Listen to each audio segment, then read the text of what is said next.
সম্প্রতি সামাজিক যোগাযোগ মাধ্যমে চীনের নস্ট্রাদামাস নামে আলোচনায় এসেছেন অধ্যাপক সুইচিন জিয়াং।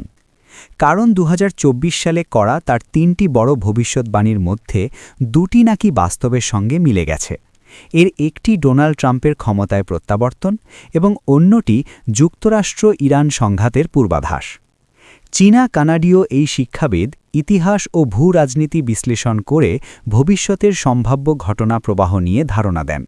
তিনি প্রেডিক্টিভ হিস্ট্রি নামে একটি ইউটিউব চ্যানেল পরিচালনা করেন, যেখানে ইতিহাসের পুনরাবৃত্তি ধারা ও কৌশলগত বিশ্লেষণের ভিত্তিতে বিশ্ব রাজনীতির সম্ভাব্য দিক নিয়ে আলোচনা করেন। ২০২৪ সালের এক বক্তৃতায় তিনি ৩টি বড় পূর্বাভাস দেন।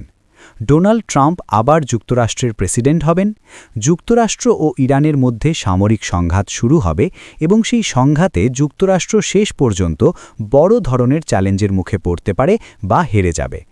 প্রথম দুই পূর্বাভাস আংশিকভাবে বাস্তবের সঙ্গে মিলে যাওয়ায় সামাজিক যোগাযোগ মাধ্যমে অনেকেই তাকে মজা করে চীনের নস্ট্রাদামাস বলতে শুরু করেছেন। জিয়াংয়ের মতে ইরানের পাহাড়ি ভূপ্রকৃতি, বড় জনসংখ্যা এবং দীর্ঘ সরবরাহ লাইনের কারণে সেখানে দীর্ঘমেয়াদী যুদ্ধ বিদেশি বাহিনীর জন্য অত্যন্ত কঠিন হয়ে উঠতে পারে। তিনি ইতিহাসের উদাহরণ টেনে বলেন, প্রাচীন গ্রিসের সিসিলি অভিযানের মতো ভুল কৌশল বড় সামরিক বিপর্যয়ের কারণ হতে পারে।